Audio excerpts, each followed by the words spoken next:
Before diving into this incredible story, consider subscribing to the channel and hitting the bell. Every story here has something to say, and you won't want to miss a single one. In the cold, narrow streets of St. Petersburg, where the icy cobblestones reflected the faint glow of the street lamps, the wind cut like a razor. The sky, often low and heavy, seemed to weigh down the city, laden with thick, gray clouds, always threatening to drop a deep snow. It was an austere, almost motionless setting, where every breath of air seemed to recall the fragility of life. Anastasia Petrovna walked through the icy air, her coat tightly wrapped around her, her hands clenched in worn gloves. She was 30 years old, but the fatigue of years spent caring for others sometimes cast faint shadows under her eyes. A nurse in a small neighborhood hospital, she lived modestly, torn between the exhaustion of long hours and the burden of an often thankless daily life. Every morning, on her way to work, she couldn't help but glance toward a small square at the foot of an old red brick building with faded windows. There, in the same spot, under a slight overhang of the roof that offered a semblance of shelter, sat a crippled man. Every day, he stood there, motionless, his hand outstretched to the hurried passers-by, often indifferent or suspicious. This man's name was Ivan Mihailovich. Her hair, thinning and gray like winter dust, framed a face wrinkled by years and poverty, but above all marked by a story that no one could guess at first glance. Her gaze, however, contrasted with the pallor of her face. Deep blue eyes, piercing, almost mysterious, which seemed to observe the world with a silent intensity. Ivan didn't speak often. He merely nodded, whispered, or said a word when someone bothered to stop. The rare conversations he did have seemed as precious as they were fragile, like shards of light in an ocean of loneliness. At first, Anastasia was just one of many who passed by without really seeing him.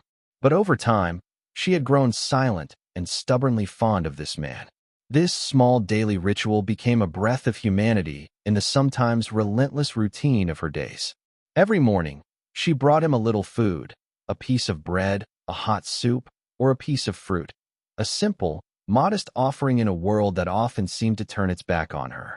She knew, deep down, that this gesture would do nothing to change the cruelty of life or the icy indifference that enveloped the city. Yet she wanted to offer Ivan a little warmth, a little dignity, a little light in this street corner where he seemed to have always inhabited. Over the weeks, they had forged a fragile bond, made of shared silences and a few exchanged words. Ivan had begun to confide in her fragments of his past, in small bursts, as if to test trust. A life once full of hope, a brilliant career brutally cut short by a tragic accident. He had told her about the loss of his legs, about that precise moment when his world had turned upside down, about the loneliness and oblivion that followed. One particularly harsh winter evening, when snow blanketed the city in a silent white blanket, Anastasia stopped in front of him, as usual. She held a bowl of hot broth, the steam rising in fragile wisps into the icy air. Ivan looked up at her, his deep eyes capturing her gaze with unusual intensity. He took a deep breath, as if to gather his courage. "Anastasia," he said softly, almost whispering, "I have to tell you something that few people know." She looked at him, surprised, intrigued, feeling that something important was about to be revealed. "I'm not who I seem," he whispered. "I'm a billionaire." A nervous, almost incredulous laugh escaped Anastasia. "You're joking, Ivan." But he shook his head slowly, his gaze still fixed on her. "I never wanted to be that man," he breathed with infinite sadness. "I fell, but I never ceased to exist." Puzzled and deeply moved, Anastasia felt her heart clench at the veiled pain in Ivan's voice. She sat closer to him, attentive, ready to hear what so many years of forgetfulness had locked away deep within this man. Ivan took a deep breath, his trembling fingers gently gripping the rim of the bowl of broth the young woman had handed him. "I was born into a powerful family," he began, his voice raspy but clear. "In Moscow, in a palace you couldn't imagine, surrounded by wealth, portraits of my ancestors, and lavish parties. My father ran an industrial empire, one of the largest in the country. We were a dynasty, both respected and feared." He paused, his eyes lost in a past that seemed both distant and burning. "I grew up in elite circles, frequenting ballrooms, dinner parties where political alliances were formed, yachts on the Volga. I had everything: power, money, a future. But this life was a golden cage. Ivan's gaze hardened, filled with bitterness. A political conspiracy destroyed everything. My associates, whom I believed to be my allies, betrayed me. Wrongly accused of fraud and embezzlement, I was arrested, publicly humiliated, and rejected by those I considered family. But what broke my body was the violence during an escape attempt. I fell, gravely injured. I lost the use of my legs. And worse, I lost my dignity. A silence fell between them, filled with the heavy memories of a once all-powerful man who had become invisible. After that, he said softly, I wandered the streets of St. Petersburg. No one recognized me. No one wanted to recognize the man I was. I had become a specter, a shadow, despised and forgotten. I chose to hide my true identity. The simplicity of poverty offered me a freedom I had never known in the gilded salons of Moscow.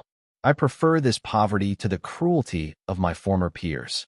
Anastasia, touched by this confession, felt tears well up in her eyes. She understood that true wealth lay neither in gold nor in titles, but in the ability to love, to be loved, in compassion, in dignity, and in the strength to rise again despite everything. Ivan, she said in a soft but firm voice, I don't want to help you because of your money or your past. I want to help you because you reminded me of the fragility of our human condition. No one deserves to be left behind, not even the powerful. From that day on, a new chapter began for them. Together, Anastasia and Ivan began searching for evidence that could clear his name and unravel the plot that had ruined his life. It was a long and fraught struggle, filled with bureaucratic obstacles, knowing silences, and shifty glances. But each trial strengthened their bond. Anastasia discovered Ivan's resilience and wisdom, and Ivan found in her a reason for hope, a light in the icy night of his life. Their silent complicity became a refuge, a tacit pact against injustice and oblivion. After months, seasons of silent struggle, sleepless nights spent poring over files, gathering testimonies, and navigating the merciless labyrinth of Russian justice, the truth finally shone through like a fragile light piercing the darkness. The long-hidden evidence emerged, revealing the conspiracy, the betrayal orchestrated by those who had envied Ivan's position. His innocence was officially recognized. Ivan's rehabilitation was a quiet but significant event. His industrial empire, though partially diminished by years of neglect and depredation, was beginning to revive. Yet, far from the pride and pomp of yesteryear, Ivan chose a different path. He rejected the honors, titles, and spotlight that might have accompanied this comeback. With a newfound humility, he invested his resources in charitable works, creating shelters for the homeless, care centers for the sick, and schools for the disadvantaged children of St. Petersburg. He wanted his rebirth to also be that of the most vulnerable, to carry within it a breath of justice and hope.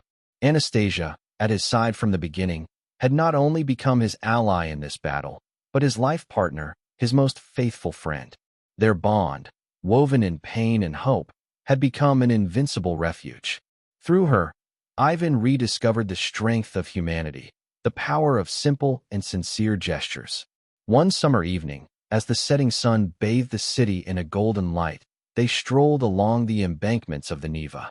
The river, calm and majestic, reflected the warm colors of the sky, while around them the city vibrated gently to the rhythm of a peaceful evening.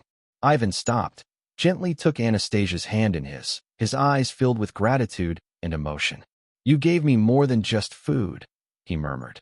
You gave me a reason to fight, a reason to believe that dignity never dies, even in the worst of times.